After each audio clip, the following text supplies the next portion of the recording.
Okay, so in this demonstration video, I'm now going to perform a dumbbell RDL variation. Now, essentially there's two ways that we can perform this exercise. One would be with a single leg, and then obviously the second one would be both legs. So in this demonstration video, I'm going to show you how to perform both legs at the same time. So a dual leg RDL variation, bilateral dumbbell RDL variation, however you want to term it. Essentially they are all used interchangeably and they all mean the same thing. Okay, so we're going to be using both legs at the same time. So obviously we need some dumbbells. I've got my trusty dumbbells here in front of me, and then what I'm going to do is I'm going to show you a side-on visual perspective, and then I'm going to show you a front-on visual perspective, so then you can see how it will look face on and then also from the side. So essentially, in terms of setup, there won't be much difference with a dumbbell as opposed to a barbell. Ideally, we want to keep the dumbbells around the front of our thigh. You know, sometimes we might come a little bit more laterally, so outside of the thigh, but somewhere around here is going to be ideal for most individuals. Okay, so first of all, from the side angle, as always with an RDL variation, we're going to initiate through hip flexion. So as opposed to just bending over like that, we want to think about initiating the hips into flexion.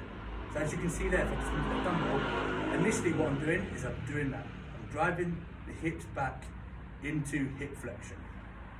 So from there, we'll drive back, and as we're coming down, going into hip flexion, get a slight bend at the knee, and then drive back up through hip extension. So essentially there's no involvement of the spine in terms of extension and flexion. Okay, so we don't want to be going into flexion like that and then into extension like that as well through the spine.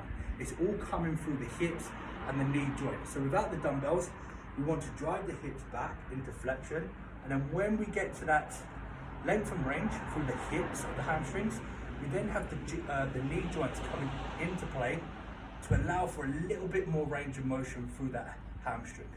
And then as we drive back up, we're extending through the hips. So we're from here, hip flexion, we're driving the glutes and the hips back into that direction. We're not just standing up through spinal extension, we're driving the hips forward into extension. So here, we drive forward through the hips.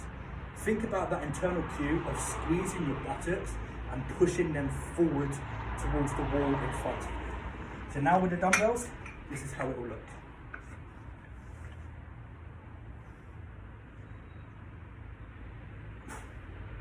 As you see there, hip flexion, a little bit of knee flexion, and then I'm transitioning through hip extension, driving the glutes forward towards the wall in front of me.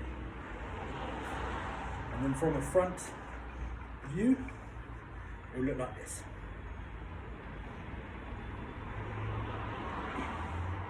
As you can see there from the front, I'm emphasizing a little bit on that hip thrust motion. So as I'm coming up, extending through the hips, flex and extend.